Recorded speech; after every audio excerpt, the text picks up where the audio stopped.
the training and effort that went into getting the Ukrainians ready for this kind of war over the last 8 years. The United States, Canada, Britain, other allies really helped train the Ukrainians in small unit leadership, command and control, operational maneuver, the kinds of things you're seeing them do now. It's not just about the weapons. It's about the skills and the capabilities that they and the leadership that they're exerting on the battlefield. And that wasn't by accident. They really have transformed from a Soviet era, very Russian dominant sort of military, very top down, rigid doctrinal military, to one that's much more Western aligned in terms of the way they think and act and actually encourage initiative on the battlefield. Again, that wasn't an accident. That was the work of the United States and so many other allies.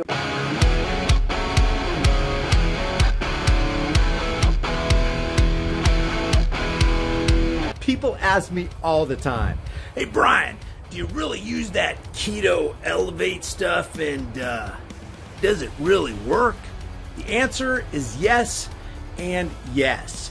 Never in my entire life have I lost body fat so quickly. Not even in my prime at 25, which is over 25 years ago. I'm approaching 54 this year. If you want to support the channel and do your health a favor, grab some with my link in the description. This guy with zero piloting experience, 0 minutes, 0 seconds in the air, had to fly this Cessna from 9,100 feet down safely to an airport. Apparently the pilot passed out and was incoherent. And this guy, the reason I want to show this to you is because here's the value of remaining calm. Don't get uptight, don't get upset. Just try to focus on the thing at hand right here, because getting upset and losing your Shiite at 9,100 feet is not a good idea. And this guy serves as a great example to keep calm in the midst of a potential tragedy. First at 11, new exclusive video just into our newsroom minutes ago. Our clearest picture yet of the landing, pulled off by that passenger with absolutely no flight experience, who grabbed the controls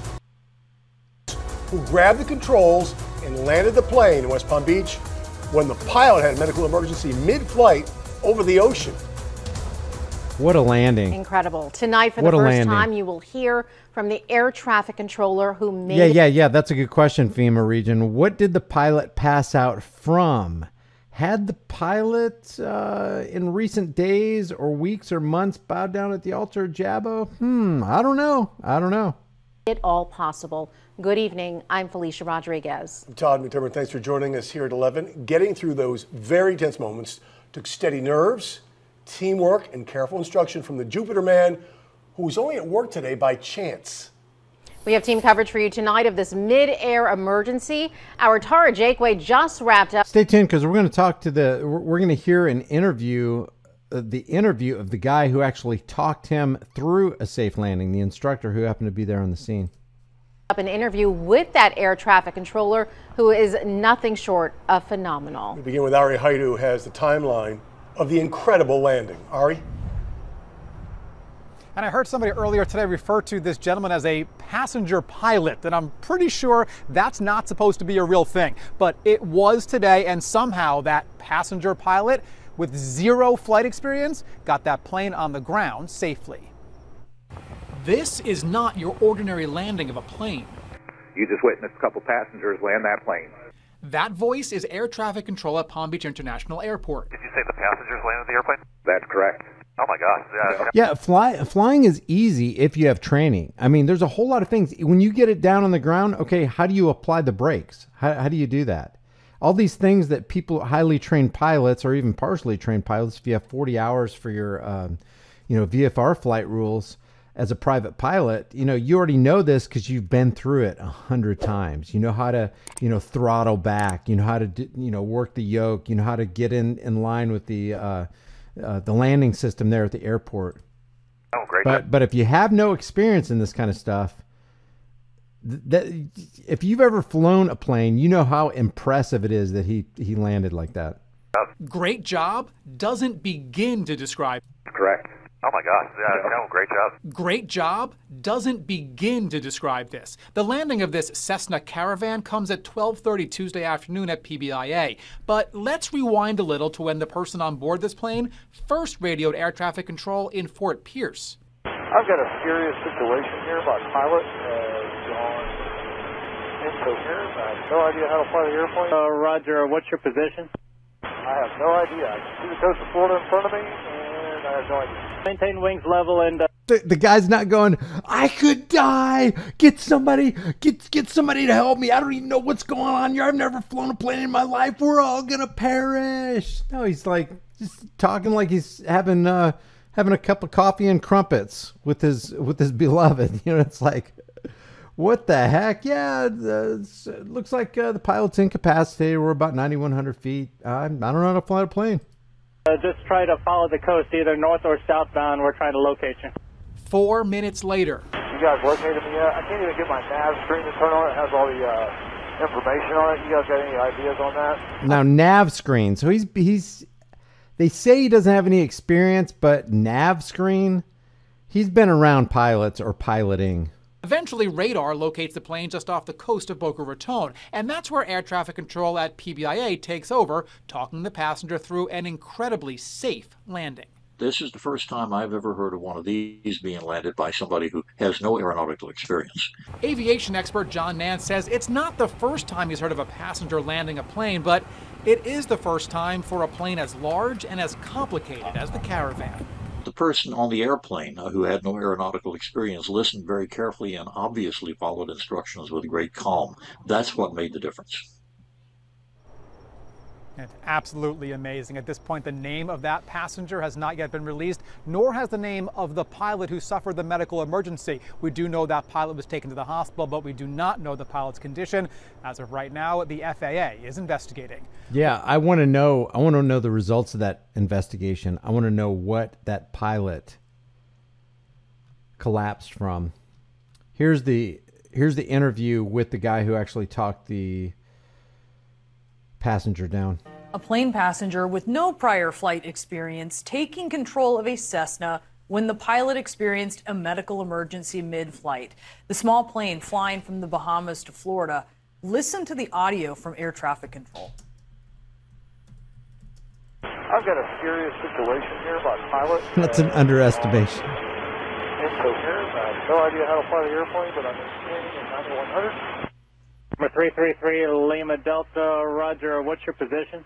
I have no idea. I can see the coast of Florida in front of me, and I have no idea. What was the situation with the pilot? He is incoherent. He is out. Number 3 Lima Delta, Roger, try to hold the wings level and see if you can start descending for me. Push forward on the controls and descend at a very slow rate. With us now, the voice from the tower, Captain Robert Morgan, the air traffic controller who helped that passenger land the plane safely. Captain Morgan, it is amazing to have you here and have this outcome of this story. Can you just tell us what happened here? Just walk us through it. Well, so I was on break and I got a page, hey, come to the TRACON immediately. So I was like, oh, that's not a good situation. So I rush over there, I walk in, and the room is really busy, and it's just a really dark room with the radar scopes.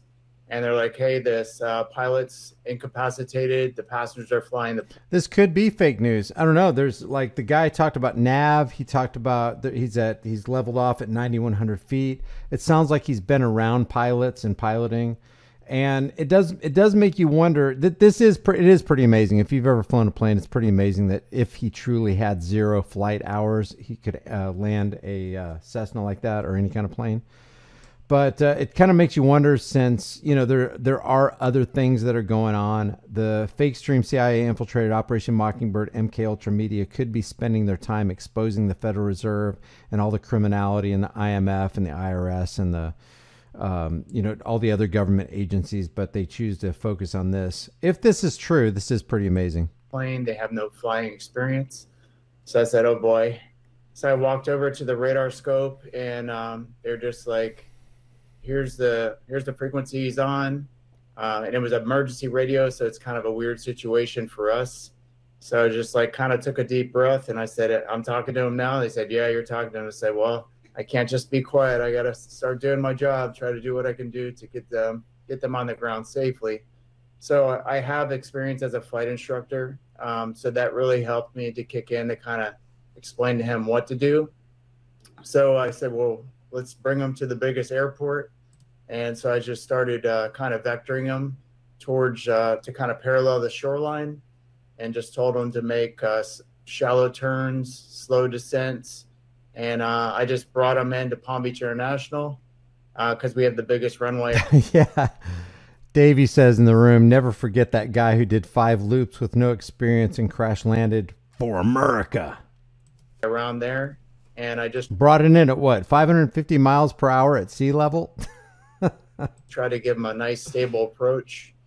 I tried to keep him calm. He was really calm. He just said, hey. I tried to keep him calm. He was already calm. You didn't try to keep him calm. He was already there. I just don't know how to, I don't know how to fly. You know, I don't know how to stop this thing if I do get it on the runway. So I just don't worry about it. We'll take it like one step at a time. So I just brought him out. Guys, I remember the first time landing a plane as a pilot, private pilot trainee. And I remember how nervous I was. Sitting next to the pilot, he's got, you know, kind of his hands on the yoke too. So in case something goes wrong, he can punch it and, you know, we can circle around and do it again. But I remember how nervous I was just with all the instruction. Okay, now it's your time to land the plane. I've already shown you 50 times how to do it. Shouldn't be any problem for you. Yeah, it takes some finesse. It takes some, you know, plus when you get that, when that cushion hits up underneath your wings with the runway and it kind of wants to take you back up and you got to kind of slowly work it down. Impressive from this guy.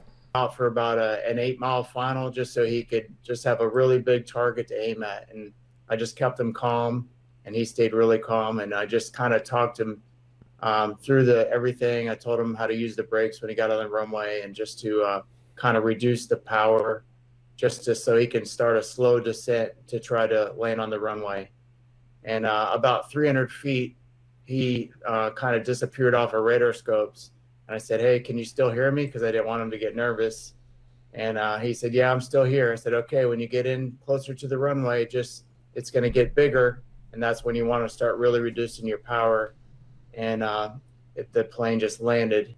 And he said, okay, how do I stop this thing? And I said, just hit the top of your brakes and it'll come to a stop. And he said, all right, do you want me to taxi off the runway? And I felt like I was going to cry then because I had so much adrenaline built up. But I was really happy that it worked out with nobody got hurt. Captain Morgan, let me pick my jaw up off the floor for a moment. I just don't understand. You make it sound so easy, and it couldn't have been that easy, and you're so calm, and you couldn't have been that calm. I mean, how do you tell a guy? First of all, you've never flown this plane, right? You've never flown this model? No, I've flown something similar, but not a Caravan. It was a Kodiak. So how do you talk someone through this? Is it as specific as, you know, turn the wheel to the right, 45 degrees, push it in? I just don't get how you explain so carefully for someone to do something they've never done before. Well, luckily the passenger flying has been around aviation a little bit, but he wasn't a pilot and he didn't really have any flying experience. He's just been traveling, so he only has seen what the pilots have done. But you know, in the air, as long as they make small control movements, it's usually a lot of people can fly the plane okay. But you know, like someone had mentioned earlier, landing's the tricky part. And he had a little balance on a landing, but you couldn't ask for anything better because we had really bad winds. But just since he was a calm person and I'm kind of a calm person, we were kind of able to work together as a team. And I had a lot of my coworkers and other facilities also participated to keep everybody calm and get him to a big runway, basically a big target he could land. I knew that if we could get him close enough to the runway and have the power back on the plane, that he'd be successful one way or another. They'd be okay.